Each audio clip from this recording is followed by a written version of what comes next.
Hi friends, welcome back to our channel AL Foodology. வீடியோக்குள்ள போறதுக்கு முன்னாடி மறக்காம நம்ம சேனலை சப்ஸ்கிரைப் பண்ணிட்டு பக்கத்துல இருக்கிற பெல் ஐகானை பிரஸ் பண்ணி ஆல் ஆப்ஷனை செலக்ட் பண்ணிக்கங்க. அப்பதான் நான் போடுற எல்லா வீடியோஸோட நோட்டிஃபிகேஷனும் உங்களுக்கு கிடைக்கும். இன்ஸ்டாகிராம்ல அப்படியே நம்ம பேஜை ஃபாலோ பண்ணிக்கங்க. இன்னைக்கு நல்ல ஒரு டேஸ்டியான நண்டு மசாலா ரெசிபி தான் செய்ய போறோம். வாங்க எப்படி செய்யறதுன்னு பார்க்கலாம். நண்டு மசாலா செய்யறதுக்கு pan வச்சு ஒரு 3 டீஸ்பூன் அளவுக்கு கடலை எண்ணெய் சேர்த்துக்கிறேன். ஆயில் ஹீட் ஆகட்டும். ஆயில் ஹீட் ஆன பிறகு தாளிக்கிறதுக்கு ஒரு 1/4 டீஸ்பூன் அளவுக்கு சோம்பு சேர்த்துக்கலாம். சோம்பு கொஞ்சம் பொரிஞ்சதும் நான் கட் பண்ணி வச்சுருக்க 2 வெங்காயம் வந்து சேர்த்துக்கிறேன். இது பெரிய சைஸ் வெங்காயம் தான். வெங்காயம் சேர்த்துட்டு அதோட கலர் மாறுற வரைக்கும் நல்லா கொஞ்சம் நேரம் வதக்கி விட்டுக்கலாம்.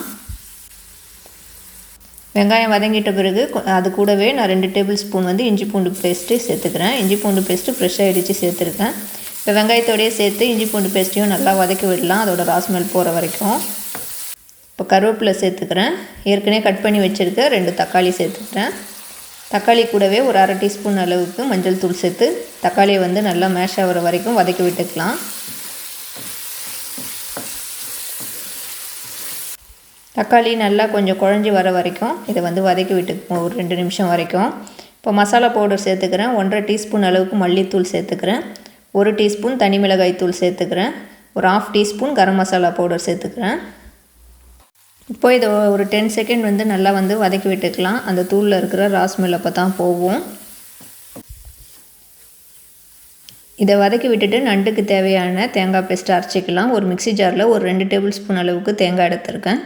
உங்கள்கிட்ட திருவண்ண தேங்காய் இருந்தால் அது சேர்த்துக்கங்க. 1 டீஸ்பூன் அளவுக்கு ஜீரகம் சேர்த்துக்கிறேன். அது கூடவே 1 டீஸ்பூன் அளவுக்கு சோம்பு சேர்த்து இதை நல்லா கொஞ்சம் பேஸ்ட்டாக நம்ம அரைச்சிக்கலாம் இந்த மாதிரி. இப்போ இந்த தேங்காய் பேஸ்ட்டை இந்த மசாலாவோட இதில் சேர்த்துக்கிறேன். இப்போ இதை நல்லா வந்து இந்த வெங்காயம் தக்காளியோடையே வந்து தேங்காய் பேஸ்ட்டையும் நல்லா மிக்ஸ் பண்ணி விட்டுக்குவோம். நான் நண்டு வந்து ஏற்கனவே வந்து க்ளீன் பண்ணி எடுத்து வச்சுருக்கேன். இதை வந்து க்ளீன் பண்ணிவிட்டு மஞ்சள் தூள் போட்டு வாஷ் பண்ணி எடுத்து வச்சுருக்கேன். இப்போ இந்த நண்டை வந்து நம்ம இது சேர்த்துக்கலாம். இது வந்து கடல் நண்டு தான். இப்போ இந்த கடல் நண்டை நம்ம வந்து மசாலாவோட சேர்த்துக்குவோம்.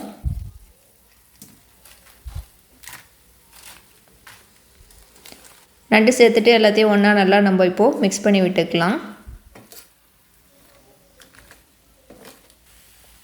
இப்போ நான் தண்ணி சேர்த்துக்கிறேன். உங்களுக்கு எந்த அளவுக்கு மசாலா வேணுமோ அதுக்கேற்ற மாதிரி தண்ணி சேர்த்துக்கங்க. இந்த நண்டுக்கு தேவையான உப்பும் சேர்த்துக்கலாம்.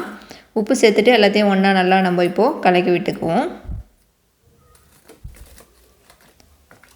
இப்போ இதை ஒரு லிட்டு போட்டு மூடி வச்சுக்கலாம். நண்டு வந்து நல்லா வெந்து வரட்டும். இதை வந்து ஒரு 20 நிமிஷம் வரைக்கும் அப்படியே விடுவோம். அதுக்கப்புறம் வந்து நம்ம ஓப்பன் பண்ணி பார்க்கலாம்.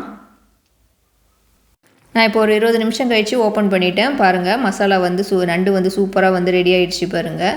உங்களுக்கு எந்த அளவுக்கு கன்சிஸ்டன்சி வேணுமோ அதுக்கேற்ற மாதிரி மசாலா தண்ணி அளவு சேர்த்துக்கங்க. நான் வந்து இப்போ பெப்பர் வந்து இடித்து சேர்த்துருக்குறேன். இதை பெப்பர் தூளாக சேர்க்காமல் இடித்து சேர்த்தா மசாலா வந்து நல்லா டேஸ்ட்டாக இருக்கும். இப்போ இது கூடவே நான் கட் பண்ணி வச்சுருக்க கொத்தமல்லி இலையும் சேர்த்துக்கிறேன். கொத்தமல்லி இலை சேர்த்துட்டு எல்லாத்தையும் ஒன்றா நல்லா நம்ம மிக்ஸ் பண்ணி விட்டுக்கலாம். மசாலா பாருங்கள் நல்லா திக்காகிடுச்சு பாருங்கள். இது நண்டோட நல்லா அப்படியே கோட் ஆகிடும். சூப்பராக இருக்கும் சாப்பிட்றப்போ. நான் வந்து இப்போ ஸ்டவ் ஆஃப் பண்ணிட்டேன். நம்மளோட நண்டு மசாலா வந்து சூப்பராக வந்து ரெடி ஆகிடுச்சு. இப்போ இதை நான் சர்வ் பண்ணிவிட்டு காட்டுறேன். உங்களுக்கு பார்த்தாலே தெரியும் மசாலா பாருங்கள் நண்டில் ஃபுல்லாக நல்லா கோட் ஆகிருக்கு. இதை சாதத்தில் அப்படியே போட்டு சாப்பிடலாம். அப்படி இல்லைனா ரசம், சாம்பார், மிளகாய் கிள்ளி சாம்பாருக்குலாம் வந்து இது சைட் டிஷ்ஷாக சாப்பிட்றப்போ அவ்வளோ டேஸ்ட்டாக இருக்கும். செம்ம டேஸ்ட்டாக இருக்கும். இது நம்ம தேங்காய் பேஸ்ட்டை முன்னாடியே அரைச்சி இது மசாலாவோட மிக்ஸ் பண்ணி செய்கிறதுனால வித்தியாசமாக சூப்பராக இருக்கும். நீங்கள் இது மாதிரி செஞ்சு பார்த்துலனா கண்டிப்பாக செஞ்சு பாருங்கள். செஞ்சு பார்த்துட்டு எப்படி இருந்துச்சுன்னு கமெண்ட் பண்ணுங்கள். இந்த வீடியோ கண்டிப்பாக உங்களுக்கு பிடிச்சிருக்கும்னு நினைக்கிறேன். பிடிச்சிருந்தால் லைக் பண்ணிக்கோங்க. இந்த வீடியோவை உங்கள் ஃப்ரெண்ட்ஸ் அண்ட் ஃபேமிலிஸ்க்கும் ஷேர் பண்ணி விடுங்க. நம்ம ஏஎல் ஃபுட்ology சேனலை இது வரைக்கும் சப்ஸ்கிரைப் பண்ணாமல் பார்க்குறவங்க மறக்காமல் சப்ஸ்கிரைப் பண்ணிக்கோங்க. தேங்க்யூ ஃபார் வாட்சிங்.